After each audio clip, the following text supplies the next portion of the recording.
Element 10.2 Fire Prevention and Prevention of Fire in the Buildings. In this element, we will be discussing the basic principles of fire prevention by which we can control the fire at our workplaces and how we can also easily control the fire in the buildings. Now we're going to discuss the control measures to minimize the risk of fire in a workplace. The best course of action to ensure fire safety is to prevent fires from starting. Fire prevention can be based on some simple ideas taken from the fire triangle. These are controlling of fuel sources, controlling of ignition sources, and controlling of oxygen sources. In particular, minimize these sources and keep them physically apart. Combustible materials such as paper, cardboard, and wood, flammable liquids such as white spirit, and flammable gases such as butane, propane, and methane are all potential fuels and should be stored, handled, transported, and used with appropriate care if the fire risk that they present is to be controlled. The best option is to eliminate the combustible and flammable material entirely from the workplace. This might be done, for example, by disposing of all stocks of material and substances that are no longer needed. Alternatively, it may be possible to substitute one potential fuel source for another that presents less of a fire risk. For example, a petrol-powered generator might be changed to a diesel-powered one, eliminating the need to store and handle petrol. Since the petrol is highly flammable liquid, flammable mean easily ignited at normal indoor and outdoor air temperature, but diesel is not that much highly flammable. Diesel may not ignite at normal indoor or outdoor temperature. There is a considerable reduction in fire risk if we can substitute petrol with the diesel. If combustible and flammable materials cannot be eliminated or substituted, then the quantities of these materials present in the workplace should be minimized. This requires good stock control, housekeeping, and waste management. For example, cardboard is used extensively by many manufacturing companies as a packaging material. It will be stored in bulk in a warehouse. Minimizing the stocks of cardboard reduces the fire risk in the warehouse. For any combustible and flammable material that remain, arrangement must be made for their safe use and storage. For example, if LPG is present in a workplace, the following arrangements should be made. Cylinders should be stored outside. The storage area should be fenced with a secure lockable gate. Warning signs should be displayed. Ignition sources should be eliminated from the area. Bottles should be chained upright. The storage area should be separate from other buildings. Empty and full bottles should be kept separate. Oxygen bottles should not be stored with an LPG because they may cause risk of fire. Only those bottles actually required should be removed from the storage area and returned after use. Moving forward towards the control of ignition sources, poor control of potential ignition sources is a common cause of the workplace fires. Electrical equipment should be routinely inspected and tested to ensure that it is safe. This will prevent faults developing that may cause sparks or overheating. Both portable appliances and fixed installation should be checked.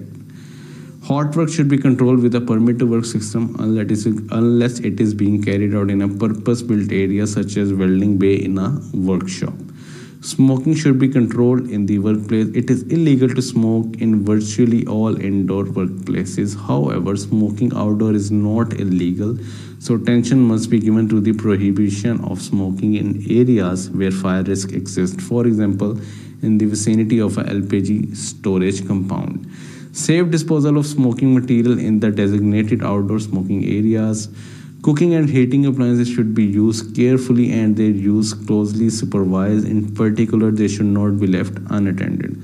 Mechanical heat such as friction from machinery and bearings can be controlled by routine maintenance. Deliberate ignition can be controlled by making good security arrangements for the workplace. A perimeter fence, security staff at entrances, and CCTV security lighting, etc. can help in this regard. Moving forward towards the use of electrical equipment in flammable atmosphere. Electrical equipment sited in an atmosphere containing a mixture of dangerous substance and air could well ignite that explosive atmosphere if it is not built to the correct specification. For example, a standard UK main voltage 230 volt inspection lamp taken into a storage tank containing petrol vapor would act as an ignition source for that petrol vapor. Legislation such as ATEX directive govern the control of flammable atmosphere and the use of electrical equipment in those atmosphere. In Great Britain, the Dangerous Substances and Explosive Atmosphere Regulation 2002 requires that the employer must classify hazardous location into zone and must then control the fire and explosion risk as appropriate. Moving forward toward the hazardous area classification, for gases, vapor, and mist, the zone classification are Zone 0, Zone 1, Zone 2. Zone 0 is basically a place in which explosive atmosphere is present continuously or for long periods or frequently. Zone 1 is a place in which explosive atmosphere is likely to occur in normal operation occasionally. And Zone 2 is a place in which an explosive atmosphere is not likely to occur in normal operation, but if it does occur, will persist for a short period only. There are corresponding standards for dust explosion hazard. These are called Zone 20, Zone 21, and Zone 22. One possible ignition source is electrical equipment, so the employer must select the appropriate work equipment for use in zoned areas. In the Europe, the ATEX directive sets standards for the specification of electrical equipment that is intended for use in classified hazardous areas. In Great Britain, this is achieved by the equipment and protective system intended for use in Potentially Explosive Atmosphere Regulation 2016. Moving forward towards the systems of work. System of work must be designed to minimize the fire risk. The degree to which this is done and the exact procedures implemented should be decided through the risk assessment process. An example of a safe system of work applied to fire safety is the use of permitted work to control hot work where naked flames or significant ignition sources will be created. Moving forward towards the typical precaution for control of hot work, which include the following. Flammable materials are removed from the work area. Items that cannot be removed are covered with fire retardant blankets. The floor is swept clean, a wooden floor is damped down, a suitable fire extinguisher is at hand, a fire watcher should be present in the area. The work area is visited routinely after the work has finished to check the area for smoldering. Smoldering is basically the smoke left when you are doing any kind of hot work or any kind of welding work. The different kind of material or the particles produced by the welding can be caught fire after the welding process, and this process is called smoldering. So we need to check that those particles does not catch fire even after the work activity is closed. Moving forward towards the good housekeeping. Good housekeeping is a fundamental to fire safety and is about keeping the workplace waste free by removing waste on a regular basis so that it does not build up and increase fire risk as a potential fuel source. For example, emptying full liter bins. Also, the good housekeeping can be used to keep the workplace tidy so that flammable ignition sources are returned to safe storage after use. For example, solvent returned to the solvent store. Good housekeeping also ensure well ordered so that fuel and ignition sources are kept separate, ensuring fan heaters are not obstructed, for example. And in the last, good housekeeping also ensure pedestrian routes clearing so that they can be used in the event of fire evacuation. For example, no obstruction by the office fire escape door. Moving forward toward the storage of flammable liquids. Many work activities require a limited quantity of flammable liquid to be held in the workplace, and these may be stored in suitable cabinets or bins of fire-resisting construction that are designed to retain spills. Before moving forward, we will first see the definition of flash point. What is flash point? The flash point of a liquid is the lowest temperature at which flammable vapor will form at the surface that can be ignited by the application of an external ignition source. Sustained combustion does not continue. The vapor burns briefly and then goes out. The lower the flash point, the lower the temperature at which is possible to ignite the liquid. All flammable liquids have a low flash point, less than 60 degrees Celsius, and are therefore relatively easy ignited with an ignition source such as match at normal temperature. Some of these liquids have very low flash point and are so labeled as highly flammable or extremely flammable. Category 3 flammable liquids have a relatively low flash point between 23 to 60 degrees Celsius. Category 2 highly flammable liquids have a low flash point less than 23 degrees Celsius and boiling point greater than 35 degrees Celsius. Category 1 extremely flammable liquids have a low flash point less than 23 degrees Celsius and boiling point less than 35 degrees Celsius. Petrol, which is also called gasoline, is a common example of a highly flammable liquid. Quite simply, the lower the flash point, the more dangerous the substances. So it is essential that the flammable liquids are used and stored safely. Because of the fire and explosion risk presented by flammable liquids, they are subject to additional legal control. Employers should determine the extent of the flammable atmosphere that could result from leaks and ensure all potential ignition sources are excluded. Cabinets and bins storing flammable substances should be located in well-ventilated areas that are away from immediate processing area where possible and do not jeopardize the means of escape from the area. Flammable liquids should be stored separately from other dangerous substances that may increase the risk of fire or compromise the integrity of the containers, such as oxidizers. The recommended maximum quantity that may be stored in cabinets and bins for these flammable liquids should not be more than 50 liters for extremely or highly flammable liquids and should not be more than 250 liters for other flammable liquids. Moving forward towards the safe use of flammable liquid, which includes the use of the minimum volume of liquid required, storing the liquid in a properly labeled container, and ideally ensuring that the container is metal with a self-closing lid.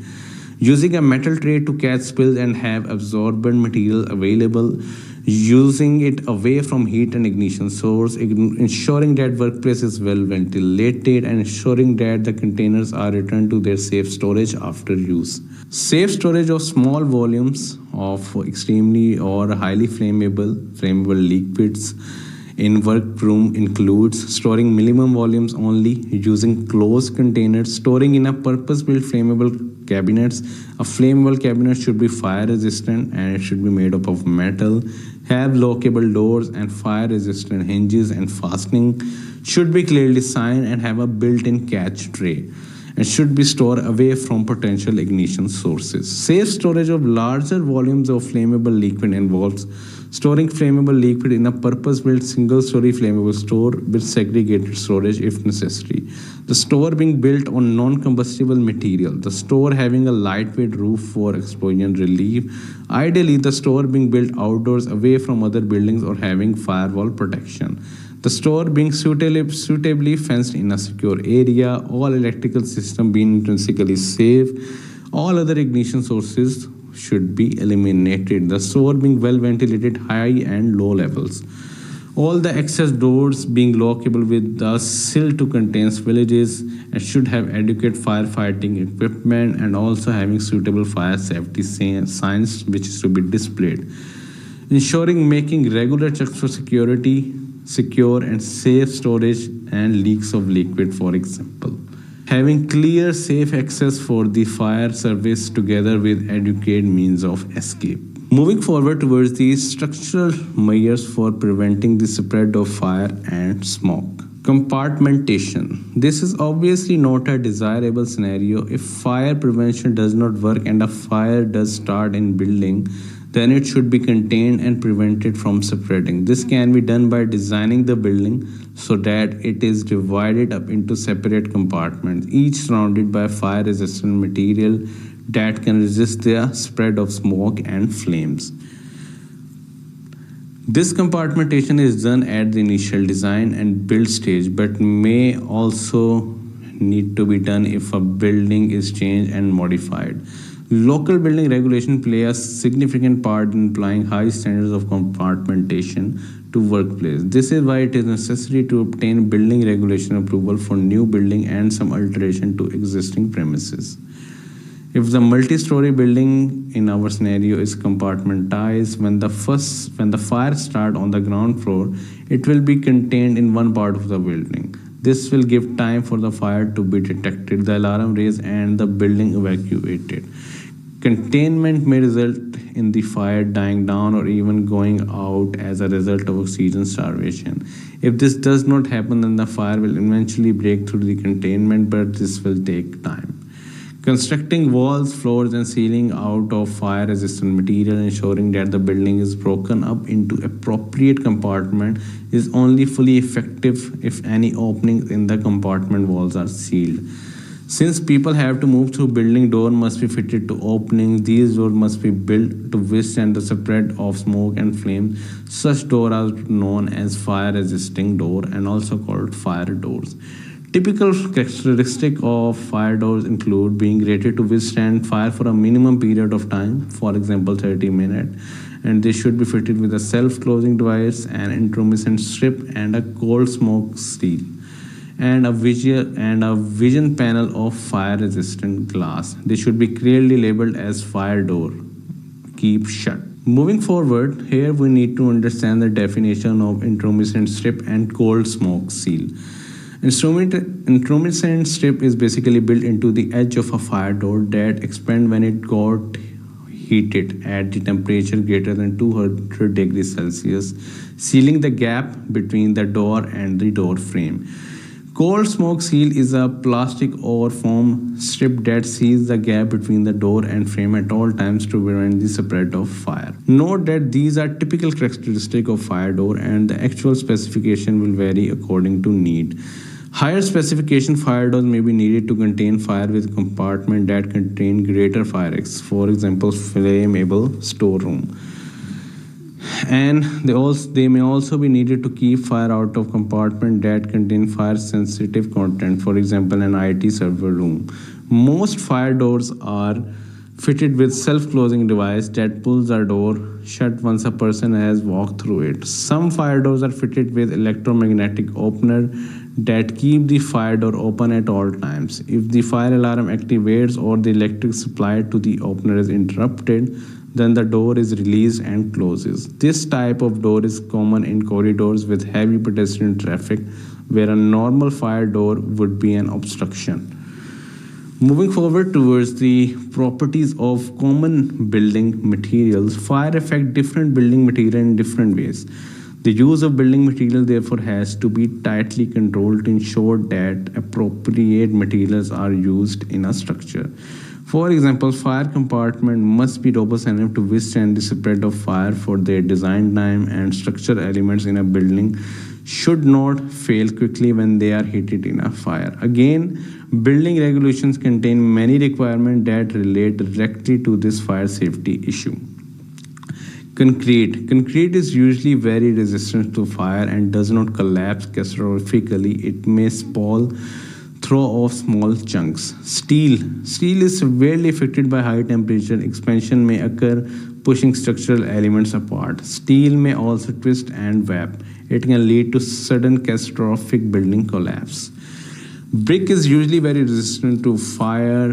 Bricks are made by exposure to very high temperature in a kiln. This may spoil.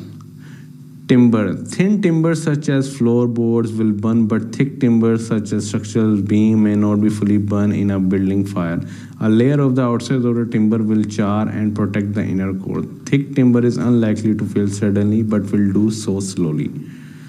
To overcome the problem associated with using steel as a structural material, it is usually encased in concrete or coated with a fire retardant foam or paint that insulate it from excessive heat. Other materials that can make a difference to fire resistance and the behavior of a fire in a building, for example, insulation. For example, wall insulation that can be combustible, so fire retardant version must be used. Wall covering, for example, paint and wallpaper can make a difference to the way fire spreads across surfaces, so should also be closely controlled. Moving forward towards the protection of opening and voids. Fire doors are used to ensure that door openings are protected in the event of fire.